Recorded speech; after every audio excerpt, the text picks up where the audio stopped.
Now, eco-activist group Just Stop Oil has received a backlash from a number of MPs after being accused of targeting the cenotaph during their protests on Monday.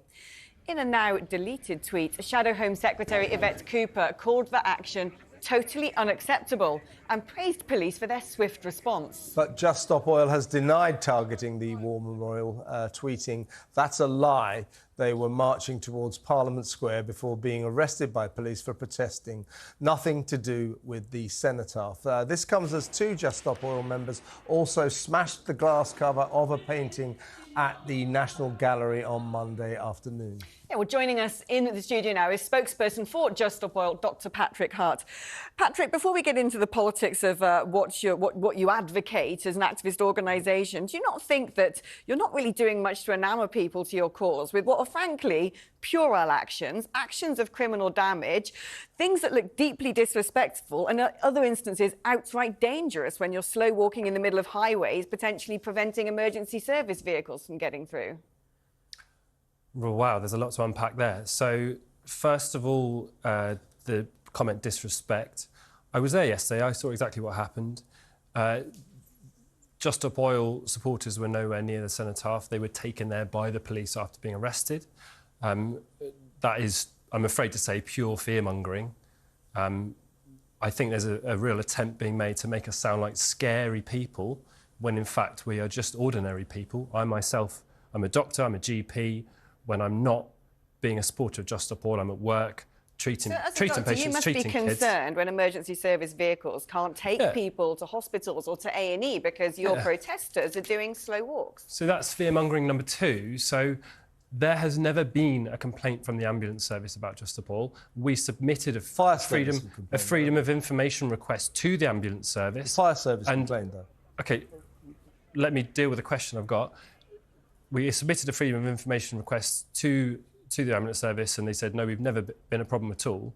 So again, I think there's a real attempt to smear people here because I think there's nothing else you've got on us, OK? What we are doing is we are ordinary people standing up for our values, OK? We're going out on the streets and saying enough is enough. The British people do not want new oil and gas. In every poll... I do. Well, you're in the minority. So you're just assuming... you're assuming that. That's a ridiculous thing to say. No assumptions. That's a ridiculous thing to say. I'm a doctor. I've been trained scientifically to deal... There's nothing to do with whether or not the majority of people in Britain want gas and oil. They do, it's cheap. I've been trained to deal with the facts. OK, there's another untruth there. I've been trained to deal with the facts, OK? Well, what is the facts? How many? How many? You say the majority. How many? What's the percentage? So if you ask... And on what do you base this If you ask claim? the British people, do you want to see more drilling in the North Sea, the number one answer is no. Thanks very much. How's that campaign going for you? Well, it's going great because the most British people don't want to see more drilling in the North Sea. But we are getting new drilling. You like to just the drilling. The government has just announced in the King's Speech rolling contracts for more drilling for North Sea oil and gas. So how's your campaign going to stop This is a great point. So... Not going at all well, is it? Why do you bother with these demonstrations? Because you're getting nowhere, are you? All you've achieved, Alex, in a couple of years... My name's Patrick. I'm sorry, Patrick. You're called Alex. I'm Alex. I did. Yeah, she's Alex. I've achieved a lot, thank you very much. And no, seriously, and you're all you've achieved, Patrick, is a U-turn in the government's approach to green policies. That was announced about a month ago. Now they've just announced rolling contracts for North Sea gas and oil drilling. So all of your demonstrations have been completely ineffective, haven't they? So why are they making Well, answer the question, yes or no? I'm answering it. Yeah, OK. Why are you not? Why are they... Well, I'm answering it. OK. It's not a yes or no answer. Yeah. This is the answer. Why are they doing it? It's because they know that we are winning, OK? They know that Just Stop Oil are being effective. They're so scared that their friends, the oil barons who are their friends, are going to be out of a job soon, that they are having to put in place laws to guarantee business for these people in the future. So your demonstrations have resulted in continued decline in polluting. This old, dirty, polluting industry is on its last legs. And they know that, and they're clinging on to everything they've got. Let's get back to something quite serious here, because, you know, I think it's a relatively infantile argument to suggest the government are doing this to help their friends, the oil barons in the industry. I'm afraid it's not infantile. the government themselves true. said in the King's speech that they want to use profits from oil for energy security, first of all, for geopolitical security. We had to buy gas from Qatar over the winter, so Mrs. Miggins didn't freeze to death in her home, something I think as a GP you'd be concerned about. We know that 88% of the world's power is from fossil fuel, and actually cutting off fossil fuels altogether in the UK would actually massively increase poverty. It would massively affect food supply chains. It would massively affect the production of medicines, for instance. It's just not feasible. To say this is about punishing oil barons is infantile, and the people who would carry the can for what you advocate are the most vulnerable in our society. I've got to pick up on the point you said about medicines, OK? I am here because I want to be able to do my job as a doctor, OK? My number one priority is my patients.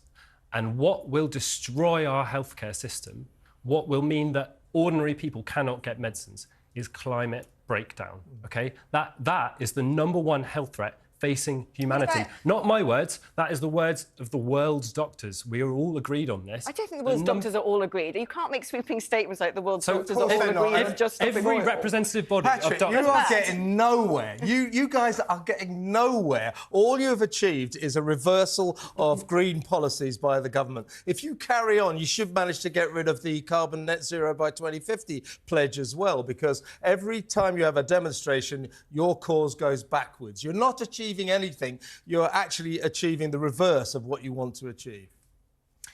So, well, you look at it, look at the situation now. We've just announced continued drilling in the North Sea for gas and oil ad infinitum for as long as we can imagine. So it's not working, your campaign. I respect your convictions, but your campaign is not working. Well, thank you. It's a real act of desperation, that, isn't it? But I guess when to you call respect your convictions? No, to carry on drilling in the North Sea, putting in legislation. It's not. It's to provide... So when you say my cause, there's a real problem with that. It's not my cause. It's all of our cause. Okay, well, okay, all right. Patrick, we're going to have to regroup another time. We are out of time. And we're going to have to regroup. Join Just Stop Oil. Go to Just Stop Oil. Yeah, I'll definitely join Just Stop Oil. That's going to happen. We're out of time. We're genuinely out of time. You've got a deal. Patrick. You've got a deal. Woo, there we go. Well, that puts some Patrick. more hot air into the atmosphere. Coming up after the break, 3 Israeli mothers have told